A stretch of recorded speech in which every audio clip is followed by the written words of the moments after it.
Hey guys, welcome back to my channel, The Ninja King, and today we're doing what if Emiya Archer or Archer was in the Fourth Holy Grail War. First of all, sorry for not uploading yesterday, and due to that, you're gonna get actually a second video today, where we uploaded at least 1 hour after this video gets posted, if, I have enough time. Also, the same game video, make it repeat in both videos, so if you guys for the very last time.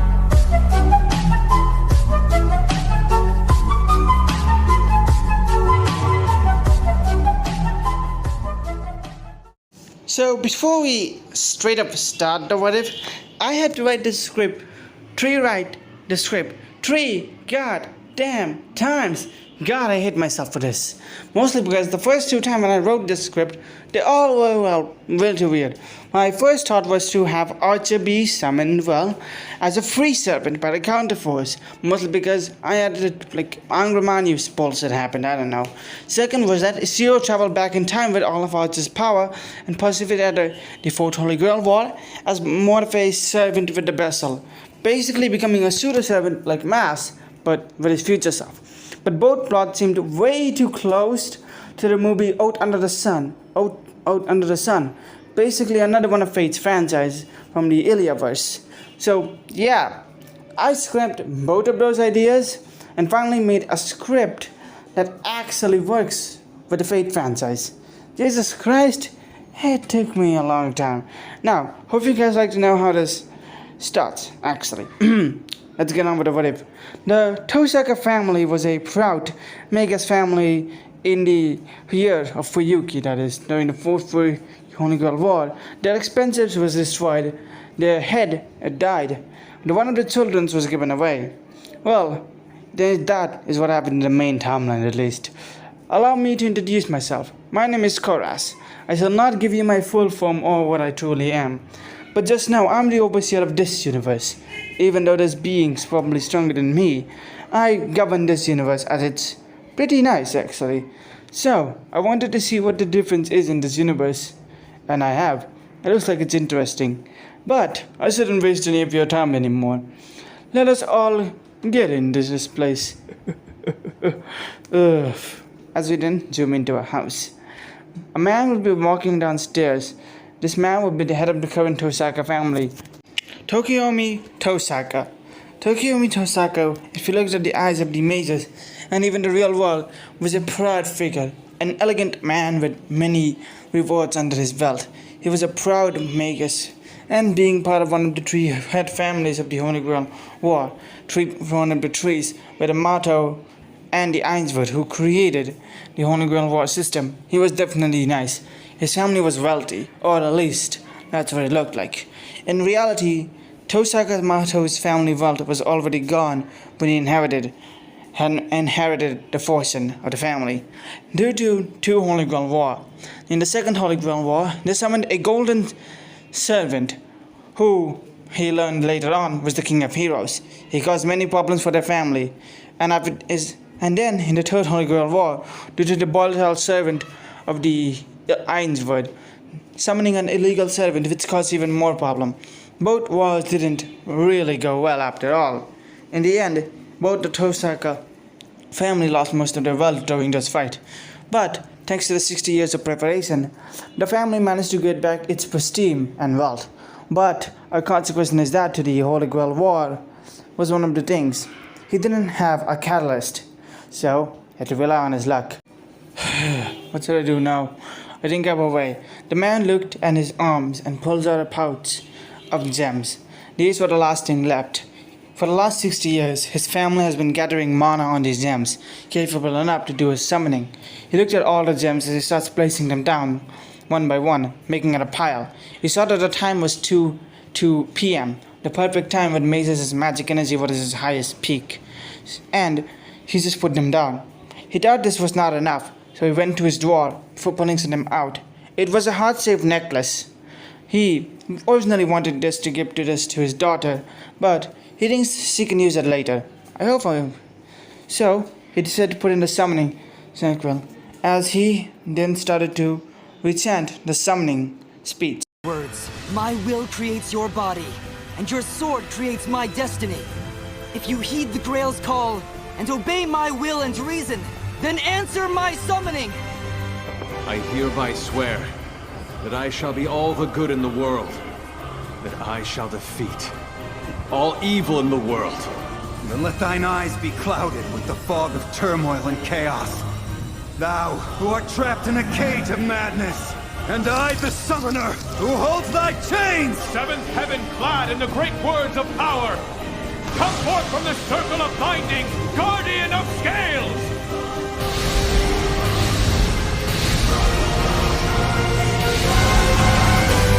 As the light show finally dims down, the three people in the room can finally see it. Tosaka Tokiyami wasn't in his house, he was in the church. Just like in the original timeline, he decided to also go with the church. But his wish was a little bit more different. He wanted his family standing to be back, so when the next Holy Grail War comes in 60 years, he can at least make sure that his family is winning. Then, that was all the power I have.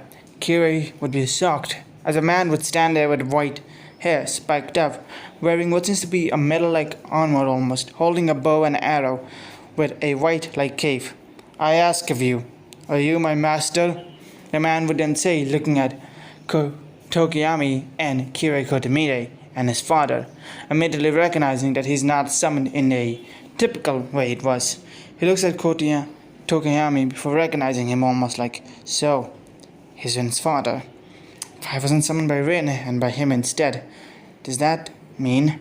He would then realize what it actually means. Son of a bitch. He would almost say that out loud, but keeps it to a whisper, so that no one else can hear it. Tokiyami would be shocked. Tell me, what is your name? Archer would then think about it before he just says, the Iron Blood Warrior of humanity. Archer would then say, Iron Blood Warrior. Never heard of that. Archer would then say, I'm a hero from the age of the gods. Obviously, you don't have any records about me. Immediately, Tokiyami's jaw would drop to the floor. Archer wasn't technically lying. Being a counter-guardian meant that he was existing across time and space. So if he just said he was from the age of the gods, well, fuck it, he's from the age of the gods. Tokiyami would be shocked, because this means that he just straight up summoned a hero from the age of the gods. God, what class are you? Tokiyami was hoping that it was a saver. Archer. Damn it. Tokiyami would be then say, what? I was expecting a saver to be summoned. But, since you're a hero from the age of the gods, sorry to say it, but I know, mana here is weaker than the time I was born in. Don't worry, I can still handle it. Archer would then say, alright then. Tokiyami would smile, not even wanting to look at his stats or anything, knowing that if he summoned a hero from the age of the gods, he was already powerful enough, and his Holy Grail War was in his back. Well, now that's something, Kirei would then say. Archer looks at Kirei with a menacing look, before realizing that this is still Kirei before he became evil and basically psychopathic. Well, more psychopathic if he remembers correctly. Archer realizes that this has to be the first time he's been summoned in the Fourth Holy Grail War, wondering what he can do. Okay, so a little bit clarification of which version of Archer I'm using here. Well, this is Archer from the FGO timeline, or more like the FGO Archer from Chaldea. So more of a stay-in-house hook / a perfect mentor figure to Ritsuka. This is Archer after so many of his travels and journeys, and after regaining his humanity from all three routes of the Fate series. So no, he's not planning on killing Zero Emiya. Even though it would be ridiculously easy in this timeline, he has another plan in mind. Archer looks around since he realizes it's the Fourth Holy Grail War. He remembers now. Fuyuki Fire. He thinks that there's one way he can stop himself from becoming a heroic servant. Is by stopping the Fuyuki Fire. For that, he may need to kill Saber. If he remembers correctly, she's his lover from one of the many universes. Many timelines actually. Archer sighs, thinking to himself that, Counter Guardian or not, this is not the first time he has been summoned. And since he has now been summoned, he needs to obey his master.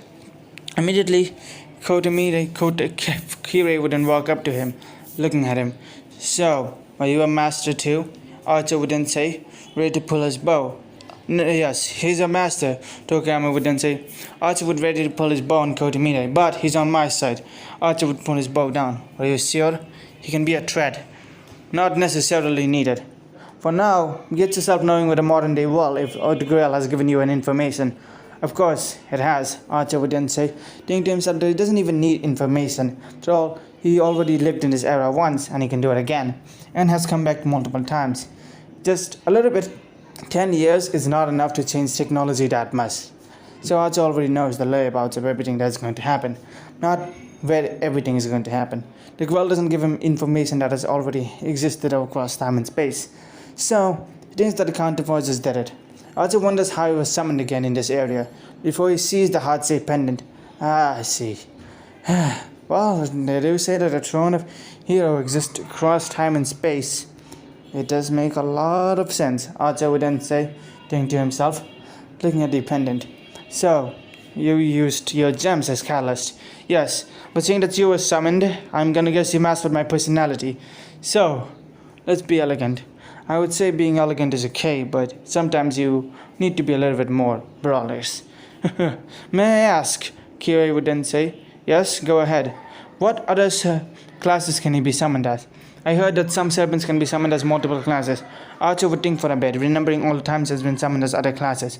Well, I can also be summoned as Assassin, Saver, and Berserker. Don't try and summon me as... Oh, right, and Caster as well. Don't try and summon me as a rider. I've never rode a mount or any type of riding utensil at my entire life. Archer remembers all the riders he met in Chaldea who didn't even ride a mount, even though it was considered a rider. And then there was what the hell Zoltar's summer outfit was. Seriously, how the fuck are you considered a rider when you cannot even ride majority of the things you own? Iskander, you're the only one I actually consider as one. Yeah, anyways, let's continue. Immediately, Tokahime, Rin's dad, fine, fuck it, I'm just gonna call him Rin's dad from now on. It's hard enough to memorize his name, for a character that is barely prevalent in the story. His jaw would drop to the floor. Realizing that he has summoned a powerful servant, realizing the fact that he couldn't summon him as either assassin was probably because of Kirei, but the fact that he couldn't be summoned as either caster, rider, caster, or even saber, or or even lancer. Wait, can he be summoned as a lancer? Yes. He realized that the other servants had already been summoned, meaning that the only spot was left to fill was either saber or archer. Realizing that someone was summoning saber at the same time he was summoning his servant meant that saber was summoned first, so that archer can become an archer class. I had to go to leaps just to explain why archer is still an archer. Whatever. Anyways, I presume you're gonna keep calling me by my name, Archer, correct? That's correct. Rin's dad would then get up. Tokahime. I cannot remember his name for whatever stupid reason. Even in the script, I just keep writing Rin's dad. Just for the what if I said, just go, Google the name and just say the word every time I see the word Rin's dad written in it. But, screw it. Rin's dad would then look at Archer, realizing that he's pretty well built actually. So, the archery skill is great, but what else can he do? The fact that you can do a caster means that you can use any of your cast ability. Archer would then say, actually, quite dirty. Immediately as he forms a sword. Projection, Kirei would then say, it was my main, well, how shall I put it, magic in my time. Let's just say I mastered it to the point where these weapons can even be classified as actual weapons. So you have an uncountable number of noble phantasms. Kirei would then say, yes, you can say that. Even something like Rule Breaker or Gali or Gay Bulk, I can even summon those. You mean Gay Bulk, as in the spear used by the legendary hero Chusalain? Yes, Archer would then say. Rin's dad smiles, realizing that he got someone even better than the King of Heroes, even though he wasn't really planning on summoning him. He originally found the catalyst, but decided to throw it in the garbage. Realizing that, hey, if he caused one problem for one generation of his family in a Holy Grail war, he better not risk summoning another one of those heroic spirits. Yeah, rather it be another class or something. He didn't even want to risk summoning a Gilgamesh during another class. Heck, who knows, it could be a worse version. Anyways, Archer would then say, oh, yes, right, what now? The other masters, have they met up yet? Not exactly. So the first night of the Holy Grail war is going to begin, sooner than later. Archer wouldn't leave out the building as they would wonder where he's going. I'm gonna go and check the nearby areas out. Since I'm gonna stay at the church, I'm gonna guess. He would then say, realizing that the irony of the situation. If you remember from the original timeline and the talks that he had with Kira, it was someone who convinced him. Over a while, he learned that it was Gilgamesh. So realizing that he may just take the role of Gilgamesh, he just wonders something. So, why was I summoned instead of Gilgamesh? Archer would be in a tower and life, not knowing the situation in this universe. At best, I can say I'm an anomaly. All the times I've been summoned as an anomaly has always been in the same Grail War, the 5th. And every time that has been that time I've been summoned as the 5th Holy Grail War, it has always been someone else being someone else. I remember even in one timeline, Saber Altar was summoned. I don't know how that even happened. In some other timelines, I've seen more problematic things, like a ninja, assassin. It even one I was summoned as caster, which meant that Rin summoned assassin at one of those timelines. Still, it's quite a view here. Archer would then say, as he's looking over Fuyuki Bridge, looking at the surrounding area about it. Archer would immediately wonder something, going into present concealment. Archer's having the class of as well kind of means that he can go into it, going down to see a fight happening. In the fight, he can see two people he recognizes. Two of them, one of them he got to know in Chaldea, and the other one he already knew for a long time. So, Diarmut and Saber are already fighting. The fight would be a lance and a saber. There would be Artoria Pendragon and Diarmut. They both would be fighting with their spears handling each other. Archer would realize that Saber is still not injured, unlike she was as she fought him, meaning that the spear didn't hit her yet. It well, about time. Archer would then say, looking at a fight with Tokiyami, finally I remember his name, would then say, what's going on? Yeah, it looks like two serpents are already fighting. Don't get involved. I will if I need to, Archer would then say. As both of them would be fighting, both spears and swords would be clashing with each other, making clink, meddling sound, almost through sound. As the Saber would jump back, holding his sword, panting a bit. Hell, you're strong. How do you say that to you at the same time, Missy? Diarmut would then say, but now, it's my turn. Diarmut would immediately lunge into Saber. Immediately Saber would block it, but his yellow spear would attack him, giving the same lesson to Saber that once someone hits with his yellow spear, it's basically an unhealable wound. Iris Bill would be shocked. Archer would then look at Iris Bill. So, Mom's also here. Kind of expected that. Archer got used to calling on Mother in Chaldea, because he refused to otherwise. Plus, he then looks around. If she's here, it means a lot of things are going to happen. Wait, he then remembers one of the things that Gilgamesh told him. He killed the assassin in the original timeline, faking his death. Since I was summoned on now, does that mean that assassin is still alive? It means no one truly knows about it. I wonder what's gonna happen now, Archer would then think. Immediately the fight starts to escalate, with Iskander coming down to the field, waving it and declaring himself as the king of conquerors. He laughs a bit, before he then thinks to himself, I think I should get involved, right? Or should I not? And you over there, how long do you plan on hiding? Archer hears the same booming voice as he did. Oh, Iskander, isn't it? Archer would land down. Before he starts to land on a lampshade. What do you want? Archer would then say. Ah, I see, so you're here. So, you're loosened. Are you assassin? Or are you berserker? Obviously, idiot. He's probably Lancer. I would think so myself. Bitch, I'm Lancer, Diarmut would then say. Oh, yeah, sorry about that. Tell me, what is your class? What fool gives away their class so easily? Alright, you're a fool. If your interest wasn't something dramatic, Iskander, king of heroes, well, more like king of conquerors. I like your sparks. What do you say about joining my conquest of taking over the world? Archer would then say, I'll pass. Saber would look at Archer before Archer looks at her. And what do you want, little missy? Little missy? She would then say, getting angered at this tone. Oh, whatever. Archer, don't get involved with him. Yeah, I know, I'm getting out of here. Before black mist starts to form, Archer feels a chill down his spine, remembering this feeling. Berserker. As then, a black knight would then come out, their body being covered with mist, but red eyes, only red circle. Archer already knows who this is.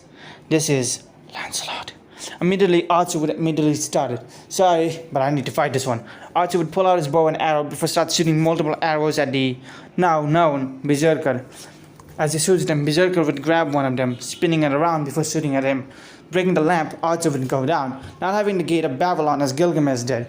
Instead, he destroys his weapon before enhancing them with mage scrap to make them explode. Archer would immediately pull out more weapons as he then chooses a sword that looks like its spinal like horn, almost like a certain saber, a 3-star saber that has purple hair. He then immediately shoots it. And this didn't work against Hercules, but this will definitely work against you, Archer thinks to himself. As the Berserker gets blown away, well, that was easy. Archer would then say, shocking everyone, Archer! The Berserker would scream before coming out of the ground, immediately chasing at Archer. Archer would immediately fight or flight reflexes kicks in, and he knows that this situation is better to run. He immediately dodges it before pulling out his sword, ready to stab through the Berserker's top armor, but failing at once. Archer! Immediately, Berserker would immediately then rush at Saber. Archer, realizing this, would immediately go to a side. Saber would try to block it, but his noble phantasms, or his noble phantasm, would basically hit her sword, almost sending her flying, with an Archer coming in, cutting up the noble phantasm. Archer! Immediately, he would then kick Archer across the neck, sending him flying away. Archer would then cop. God damn it! He's more powerful than I thought he was. Saber would realize what is happening. You helped me. Well, can't have someone else kill you, now can I? Archer would then say, pulling out his bow and arrow and start shooting at it. Immediately, the man known as Berserker would dash to go. But then, Diarmid would be in contact with his master. But why? Just do it, Diarmid. I use my command seal. Master, don't! Immediately, as his command seal gets activated, he would start to run at Saber. That impersonal! Immediately, Saber would then block it, realizing that everything cannot be blocked. Meanwhile, Archer would be fighting Berserker. Berserker would try and be ragdolling him across the ground, before Archer realizing that this fight may be a little bit of a loose cannon. As Berserker basically gets close to Archer, Archer wonders what he can do. And this is where I'm gonna end things up for this. Just kidding. Anyway, let's continue to yeah, as Archer then swiftly dodges the attack of the Berserker, could kill him. Berserker's master would be screaming in his mind, as Archer would basically be blocking it, immediately swinging inside. But then, crashing like a booming lightning, as Gondor would then come down, pulling his sword, saying that he's on the side of Saber. Well, I could use a help here myself as well, he would then ask. Oh, really? What makes you say that? Immediately, Kiri would basically be looking at this, intrigued at what the information is coming out. It looks like Archer is in trouble. Should I send Assassin? Well, do it. Kiri would then say, Assassin, use a noble phantasm. Yes. Immediately, Assassin would drop down in front of Archer. Assassin. Everyone would be shocked. Everyone would then jump back to where the master is. Diarmid would immediately jump back to where he is. But Berserker, taking the chance, immediately charging at Saber. Before Jaha Havaraba. Sorry, I cannot pronounce the noble phantasm name. Immediately, they all would be surrounded, bunched by hundreds of assassins. Everyone then jumps back, with Archer getting up, immediately making it look like it. Immediately, he would shoot a bow straight to the head of one of the assassins before pulling out his sword. What the hell is going on? Kodamine would then ask. Well, simple. I'm making it look like me and Assassin are not working together. Assassin would be dodging it. That's a clever pants. I should say sorry to Kiri because he just basically murked one of his assassins. 99 clones is more than enough. So, did you recognize this one? A power to duplicate itself. 100 face Hassan? That's correct. You're a pretty smart one after all. Yeah, no brainers. Immediately he would take his noble phantasm and leave, with Archer also leaving the battlefield, with scars and bruises on his body. Archer would arrive at the church, where Kodamine and Ridden's dad is. Fuck this. Well, we didn't expect you to fight Berserker on the first day, did we? Well, whatever. Archer would then say, heal me. Alright then. Immediately Archer's wounds would be healed, realizing that this war is going to be a lot more different. And here is actually what I'm going to officially end things up. If you guys like this part, like, comment, and subscribe. And see y'all. Oh, and sorry to people who actually thought this video was going to be longer. I know this is sort of my first part, but with 2 videos out, I hope you like this one anyway.